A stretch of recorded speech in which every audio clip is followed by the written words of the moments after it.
So we're going to talk about character development. So in today's toy landscape, character development has evolved and become more complex and more nuanced. Pixel Chix played a role in pushing those boundaries. There's now contemporary examples like Monster High, Paw Patrol, and they showcase how inclusive, well, how much the industry, much more so now, is offering diversity and multifaceted characters. I do really wish I had Monster High as a side note, but I only have Bratz to show, so here we are. But although I love Bratz, Monster High was pretty funky. They had little different kind of like limbs, and they had Draculaura, and yeah, they were pretty funky. But anyway, it's also interesting to note that toys from the early 2000s relied on basic electronics. In contrast, today we have the rise of smartphones, and toy designers now, they design components such as app connectivity into their toys. I think a really good example of this is actually Furby. So if you look at the original Furby to the Furby now, you can see the differences in how toys have grown with technology. I mean, the one now has an app, and it definitely didn't have one when it originally came out. When talking to Jeff, he painted a really clear picture of what it was like working during that time. Pixel Chix was a really collaborative journey and resembled a comedy show approach instead of this top-down approach. So it sounds like a really amazing work environment. He said there were frequent brainstorming sessions that brought cross-disciplinary groups together. So these would include designers, marketing experts, engineers, and packaging specialists.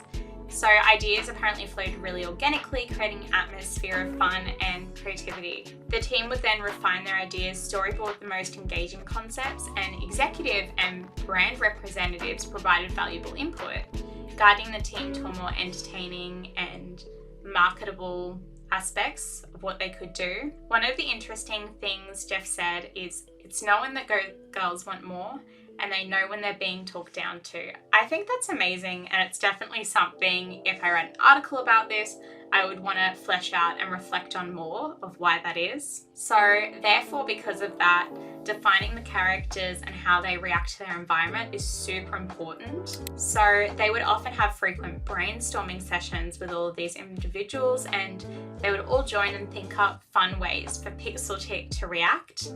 Then the designers would whittle things down to show the most entertaining things to the executives and brand specialists, and with their go-ahead, they would draw up the images for the developers to draw overseas. Before I open this up, I just want to show, well, before I open this up, and there was a really cute thing she said, but let's see if it happens again. Can you help me with this? Absolutely.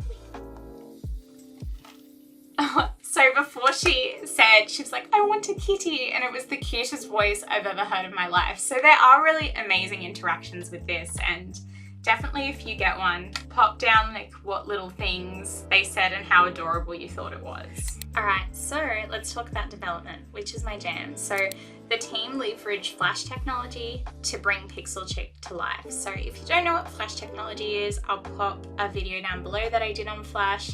It's very interesting, and I think it's worth checking out. So concept presentations were really dynamic experiences. So they utilized dot mobs and embedded animations such as GIFs to convey really intricate details and explanations of the design. So PowerPoint took center stage, and that was the primary app they used presentations for. For those of you who don't know, MOBS is a file extension associated with QuickTime multimedia file format. I have an article about it in the video description, so go check that out below if you want. So Flash technology wasn't just a tool for presentations, it was a really innovative way to really bring Pixel Chix to life. So during a time when interactive demonstrations were limited, Flash emerged as a dynamic force, allowing the team to showcase their designs in a really revolutionary manner. And side note, I know people are like, ugh, Flash, but during the time it was a really amazing technology. So this was in the early 2000s. Flash was at the forefront of web-based animation and interactivity.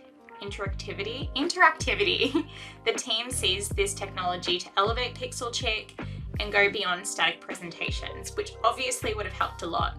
So this allowed them to showcase really intricate details and explanations, and these would have unfolded really seamlessly through dot mobs and embedded animations and the mesmerizing power of GIFs. So Flash was a game changer, not just for the presentation realm, but also a crucial stage of gaining approvals.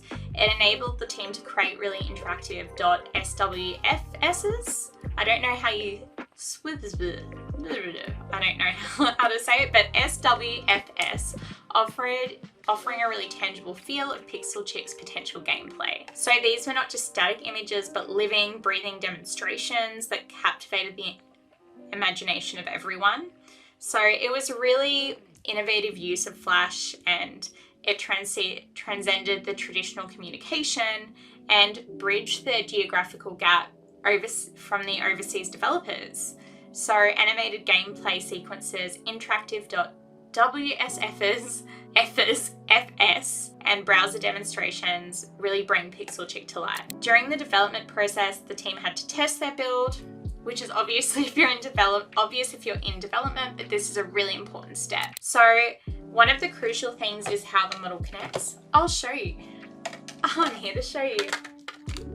So that's how it connects, and this is massive and a really amazing thing. And so they were designed to connect seamlessly, and create a more extensive and interconnected world. So Pixel Chix really went beyond individual units, enabling users to craft an expansive and collaborative landscape with their Pixel Chix. But before putting it on the shelf, of course, Mattel did quality assurance, and basically what happened is a really astute quality assurance professional discovered a connectivity flaw. I'm pretty sure the story was that he was playing with it on the carpet and it zapped him. So maybe it just built up a lot of charge and zapped him. So this unforeseeable obstacle prompted a really swift form factor change to safeguard against curious fingers, obviously children. So it's important to note that a lot of brilliant people worked on Pixel Chix, and it was coupled with really a collaborative spirit and really amazing people. Two of these people are Brian Hong and Eric. I practiced this so many times. Skiffstrom. Eric Skiffstrom and Brian Hogg, along with the entire team, and they deserve a lot of praise for turning this concept into a tangible reality. I mean, just look. Amazing. So the next part I'm going to talk about is bringing characters to life. So Pixel Chix wasn't just pixels on a screen. Ha ha ha. Yeah, I'm silly today. It's very hot in this room. So it was a very vibrant world of characters crafted like stars of a small cartoon. My writing is dramatic.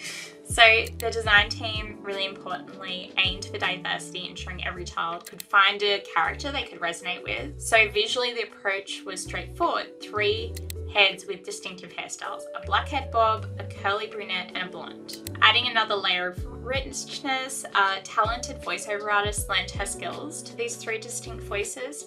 So picture a slightly Southern American accent and a Californian Valley girl for another. So these really brought these characters to life, making them unique.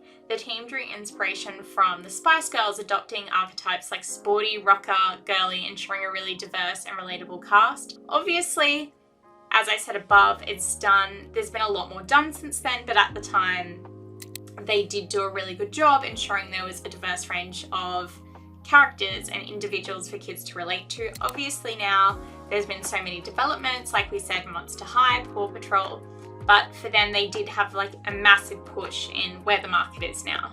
So the main character was the black bob, had an unexpected muse, which I love. So the muse was Marlo Thomas from the American late 90s, 60s TV show, That Girl. So she was a childhood crush of Jeff and a mystery, and he always found it a mystery why her face was adorned around New York, and this led to the iconic Pixel Chix character. So for those of you who don't know, Marlo Thomas is an American actress best known for the sitcom That Girl. Yeah, awesome facts. Let's talk about blending design and engineering. So I want to uncover a few more things that brought Pixel Chix to life and why there was so much success. And that success was because of the integration of design and engineering, and As I said above, there were brilliant minds, Eric and Brian, who played a pivotal role in turning these concepts into interactive wonders. So when venturing into the uncharted territories, challenges are inevitable. So for Pixel Chick, one of the major hurdles was finding the delicate balance between LCD screen and LED light. So I thought this was amazing. I never thought of this before. I was looking at it with someone and we were looking at the design and we're like, that would have been really hard. I never would have thought of that. So the team envisioned users that could glimpse into this tiny room even when the lights were off, and this required defining optical angles for polarized screens, bright enough to read the LED, not yet, but not too dark. The strength of the LED posed a puzzle, with engineers crafting prototypes and experimenting with different LEDs and different lights and how they were in the model. So initially anticipating a black and white display, the team encountered unexpected breakthroughs. Engineering achieved not only colour but also shades of grey, which is pretty impressive, enhancing the visual appeal of Pixel Chick. The meticulous process involved exploring different LCDs and programming techniques to achieve the desired effect. So challenges continued with the Pixel Chick dimensions, while the design team crafted images and sprites in Photoshop as 1:1 scale. The LCD screens utilized rectangular pixels, creating discrepancies. The journey to align creativity with technology demanded continuous refinement, but obviously we're here today talking about it, so they did it. So we're at the end of the journey of Pixel Chick. I would really like to say thank you to Jeff Levine and Kim Vandenbroucke for providing really amazing insights. I definitely don't think I did it justice, but I did want to put this video out there and I couldn't rely on me just waiting until it was perfect. I think that for me, this was the best way to do it. I definitely want to refilm this video again one day in the future. However, I think for now it's good and hopefully we can learn a lot.